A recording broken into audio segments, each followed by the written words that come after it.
Então, galera, vamos lá. Segundo nós repassamos ali nas orientações, chegou a hora de você ver caso a caso como se formam as imagens nos espelhos esféricos. Por isso, primeira coisa que temos que ver é que para a formação de imagem em espelhos esféricos, alguns elementos que estão na teoria revisaremos aqui. Por exemplo, em primeiro lugar, esse é um espelho côncavo porque a representação, essas linhas que indicam a parte de trás do espelho, mostram que a parte que reflete é a parte interna do espelho. Por isso, ele é um espelho côncavo. Nos espelhos esféricos, nós temos sempre o eixo principal. Eixo principal, para você ter uma noção, ele está muito ligado a alguns elementos, tipo vértice, centro do espelho. Por quê? Porque a linha que passa entre o centro e o vértice vai dar exatamente um raio, porque se fosse para o outro lado, dava o diâmetro de toda a parte esférica desse espelho. Como nós estamos tratando somente de uma calota, ou seja, uma parte da esfera, nós temos que então o eixo principal é aquele que passa entre o centro e corta o espelho, e onde ele corta o espelho seria a presença do vértice. Entre o centro e o vértice, nós encontramos o foco. É por isso que, quando vamos olhar graficamente, nós temos que entre o foco e o vértice, que nós chamamos de distância focal, temos exatamente a metade do que estaria até o centro, ou seja, o foco é bem no meio, tá? Então, se você pegar esses dois focos, você vai encontrar aquilo que nós chamamos de raio da circunferência, ou raio do espelho, tá? Então, aqui estão os elementos básicos. Agora é hora de nós colocarmos o nosso objeto. Então, no nosso primeiro caso, observe ali, o objeto está exatamente para trás do centro, vamos chamar assim. Em relação ao espelho, ele está adiante do centro, tá? Então, esse objeto colocado ali vai ter uma construção gráfica através dos raios incidentes. E lá da teoria nós descobrimos que o raio que incide paralelamente ao eixo principal, quando chega no espelho, ele reflete passando pelo foco.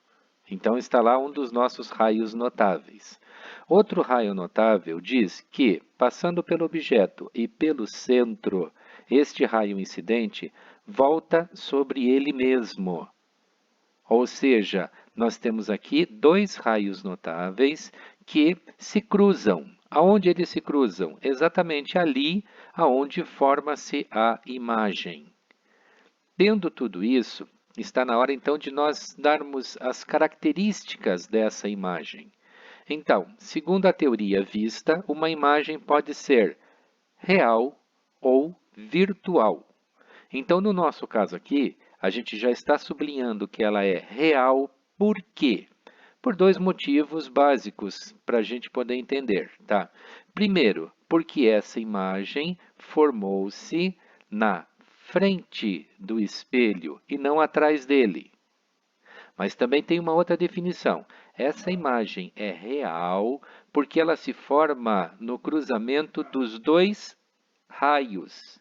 Ou seja, o raio que veio paralelo voltou pelo foco, o raio que veio pelo centro voltou sobre ele mesmo, encontram-se nesse ponto que é não prolongamento de raios, mas é no cruzamento dos próprios raios.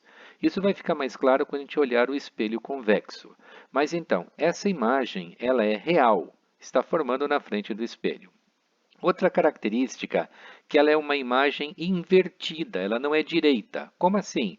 Observe que se o objeto está para cima, a imagem está para baixo, ela é invertida em relação ao objeto. Terceiro aspecto, se você olhar o comprimento do objeto e o comprimento da imagem, você vai descobrir que a imagem é menor do que o objeto. Está ali visualmente, já dá para perceber. Por isso, ela é uma imagem reduzida. Então, todas as vezes que o objeto estiver, vamos chamar assim, para trás do centro, a imagem sempre será real, invertida e reduzida. Então, esse é o nosso primeiro caso. Vamos agora para o segundo caso. Continuando então, agora nós estamos no segundo caso. O segundo caso, para a formação de imagem em espelhos esféricos, tem as seguintes características. Está lá o nosso espelho, o eixo principal, o vértice, o centro, o foco bem no meio da distância entre o centro e o vértice, mas o nosso objeto que estava atrás do centro de curvatura, agora está em cima do centro. Então, se está em cima do centro, o raio que vem e passa paralelo ao eixo principal, incidindo sobre o espelho. Lembrem-se sempre, é um raio notável, ele vem e volta por cima do foco. Agora, aqui vai acontecer uma situação especial. Poderíamos fazer por a questão do raio notável que incide sobre o vértice que volta com ângulo igual, também funcionaria. Mas para ficar mais fácil, vamos continuar na sequência que estamos trabalhando, ou seja, o raio que passa pelo objeto e pelo centro volta sobre ele mesmo. Então, se vocês observarem, agora, aonde os dois raios cruzaram, foi aqui embaixo. Logo, a imagem se forma do eixo até ali. Então, quais são as características dessa imagem? Seguindo então, em primeiro lugar, ela é real, forma-se na frente do espelho, ou seja, no cruzamento dos raios. Ela é invertida, o objeto está para cima, imagem está para baixo. Então, ela é invertida. Mas se você observar até geometricamente essa figura, ela tem mesmo comprimento. Então, vamos lá. Vai aí marcando na cabeça. O primeiro caso, aonde o objeto estava para trás do centro, a imagem era real, invertida, como aqui, mas ela era reduzida. Agora, ela tem mesmo comprimento. Então, já dá para mais ou menos ter uma noção do que vai acontecer no terceiro caso. Por isso, vamos para ele.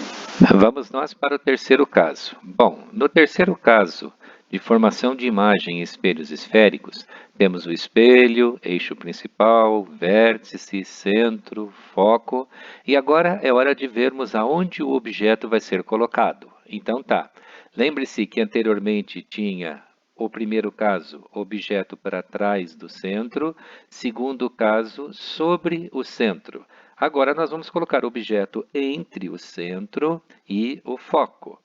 Entre o centro e o foco. Olha, vou dar uma dica aqui. Antes de resolver tudo, vamos até fazer um exercício aqui.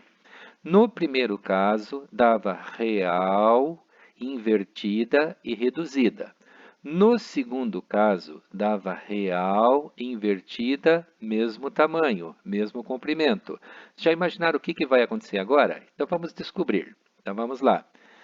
Raio que incide sobre o espelho, sendo paralelo ao eixo principal, volta passando pelo foco. Raio que passa pelo objeto e pelo centro de curvatura, incide no espelho lá em cima, não tem problema que não tenha alcançado, o espelho ele vai seguir ali, então não se incomode de aqui não ter encostado, o espelho ele estaria sendo esférico, passaria aqui, tá? Mas então, o raio que incide sobre o centro, passando pelo foco, ou pelo foco e passando pelo centro, volta sobre ele mesmo. Portanto, aonde é que aconteceu o encontro dos dois raios? Aconteceu aqui. Então, essa imagem tem quais características?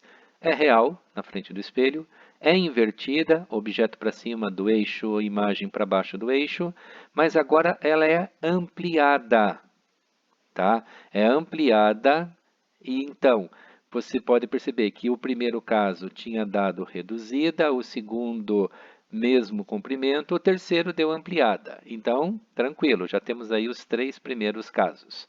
Vamos para o próximo. No quarto caso, eu costumo dizer que esse é um dos mais curiosos que nós temos. Por quê? Observem o seguinte.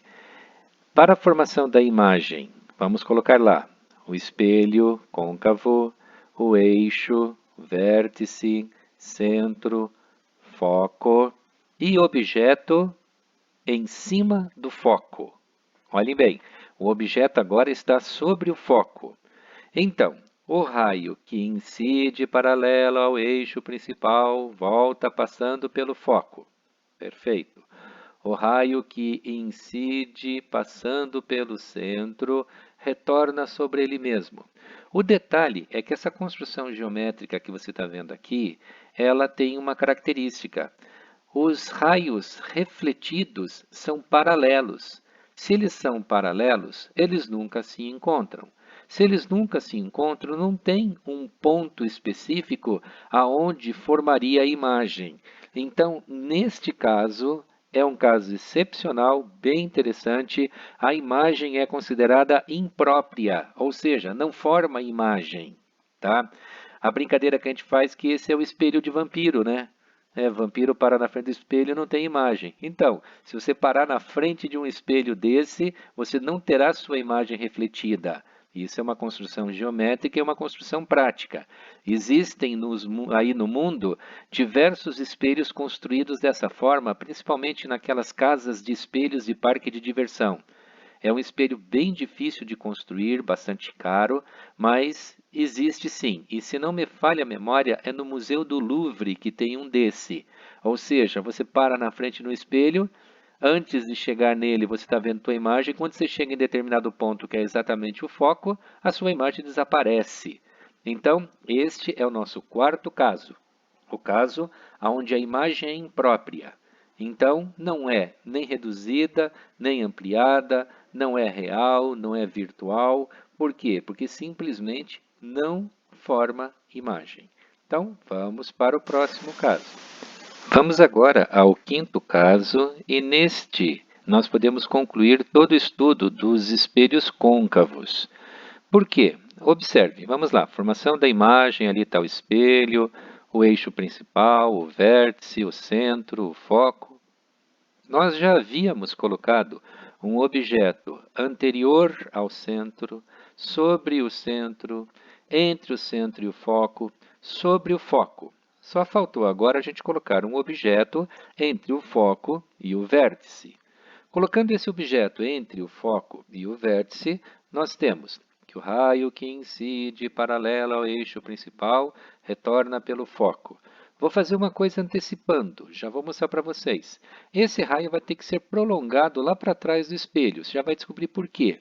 Sabe por quê? Porque quando você for passar o raio que passa pelo objeto e pelo centro, que volta sobre ele mesmo, observem aqui do lado da frente do espelho que esses dois raios estão se afastando, ou seja, eles não vão se cruzar. Aí você vai dizer, é igual ao foco? Não, não é igual ao foco. No foco eles nunca se cruzavam. A situação aqui é que este último raio que a gente representou aqui, se for prolongado para trás do espelho, tá? Ou seja, prolongamento deste raio, os dois raios vão se encontrar atrás do espelho. Por isso, ali vai estar a imagem. Agora temos então uma situação nova. Por que uma situação nova? Que na característica da imagem, todos os anteriores, a imagem se formava na frente do espelho. Agora se forma atrás do espelho. Então ela não é real. Então agora ela é virtual. Por que ela é virtual? Porque se formou atrás do espelho? Sim, mas tecnicamente falando, porque essa imagem forma-se no prolongamento dos raios e não neles. Então, por isso é que nós temos uma imagem virtual. Outra coisa, é uma imagem direita. Os anteriores eram invertidos, agora não. Agora o objeto está para cima do eixo. A imagem também está para cima do eixo, portanto, ela é direita. E uma outra coisa agora para completar, o objeto é pequeno, a imagem é grande. Então, esta imagem é ampliada. Só para você ter uma noção, esse espelho você encontra em óticas ou em lojas de maquiagem. É aquele que você para na frente do espelho e tua cara fica enorme, tá? Em loja de maquiagem é óbvio que a cara tem que ficar enorme, né? E daí vão aparecer todos os poros abertos, todas as espinhas bem destacadas, e aí eles vão te vender o produto. Mas então, aqui está este espelho. São esses os casos de espelhos côncavos. Nós estamos concluindo, então, este estudo de espelhos côncavos. Mas ainda temos um último caso, que é o caso dos espelhos convexos. Vamos a ele, então. Vamos estudar agora os espelhos convexos. Então, vamos lá. Formação de imagem num espelho esférico, agora convexo. Observem que agora, vamos chamar assim, os risquinhos, tá? Estão do lado de trás do espelho. Por isso, a parte que reflete é a parte da frente do espelho. Temos o eixo principal da mesma forma, tá? Semelhante ao espelho côncavo. Agora observe um detalhe. No cruzamento do eixo principal com o espelho, continua estando o vértice.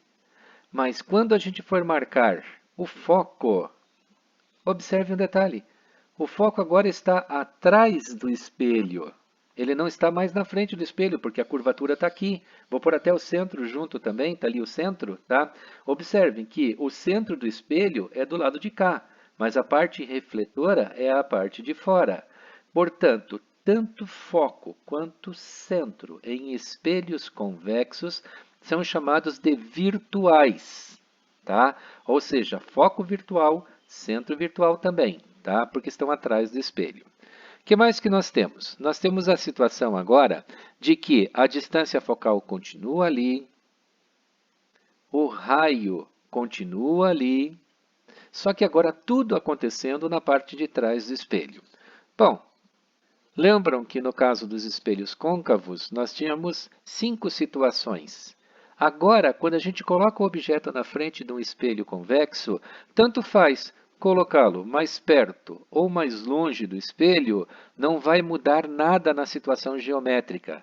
É por isso que o caso dos espelhos convexos, eles não são casos, ele é o caso do espelho convexo. Só existe uma situação para ser analisada. Mas aí, já que a gente viu o quinto caso, nós não vamos ter dificuldade nenhuma em dizer que o raio que incide sobre o espelho paralelamente ao eixo principal retorna. Ih, mas tinha que passar pelo vértice. Ah, mas existe prolongamento. Então a gente já acostumou com a história do prolongamento. Então temos o prolongamento passando pelo foco. Mesma coisa, o raio que incide pelo objeto passando pelo foco. Como passando pelo foco? Prolongamento. Retorna sobre ele mesmo. Olha onde é que vai se formar a imagem. A imagem vai se formar ali. E quais são as características dessa imagem? Primeira delas, essa imagem se forma no prolongamento dos raios, ou seja, atrás do espelho. Portanto, ela é virtual. O que mais que nós temos? Ela é direita. Observem que agora nós temos objeto para cima do espelho, imagem para cima do espelho. Então, está aí uma situação onde ela é direita. Outra coisa, nós temos ainda que ela é reduzida, tá? Perceba o tamanho do objeto, perceba o tamanho da imagem. Nos espelhos convexos sempre vai ser assim, sempre vai ser virtual, direita e reduzida. E esse é o espelho, via de regra, do lado direito do passageiro de um automóvel. Porque se você olhar aquele espelho retrovisor do lado direito, a imagem nele não é uma imagem exatamente como o espelho de dentro, porque é uma imagem onde os automóveis aparecem reduzidos, mas em compensação existe mais amplitude, ou seja, alcança mais campo visual. É por isso que esse é o espelho do retrovisor, é comum, tá? Se você quiser ver também essa imagem, tá? É bastante curioso você fazer isso. Pegue uma colher na sua casa que esteja ainda refletindo bem. Não pode ser aquela colher antiga que já não aparece mais imagem, mas uma colher que esteja refletindo bem. Se você olhar do lado de fora da colher, ou seja, a parte de baixo, como a gente poderia dizer da colher, você vai encontrar este caso. E do lado de dentro, você vai ver a tua imagem de ponta cabeça, invertida, que vai ser o primeiro caso que a gente apresentou, para trás do centro de curvatura. Também é bem interessante você fazer essa experiência. Dá uma olhadinha dentro e fora da colher, que você vai ter ali um estudo prático de formação de imagem em espelhos esféricos. São esses então os casos que a gente tem. Vamos então agora dar sequência aos nossos estudos, pensando principalmente que na semana que vem, tudo isso que você viu até agora aparecerá na forma de cálculo, sim, numericamente. Ou seja, é bom que você saiba graficamente para poder conferir depois na parte de cálculos. Então, até o nosso próximo encontro. Tudo de bom para vocês, galera!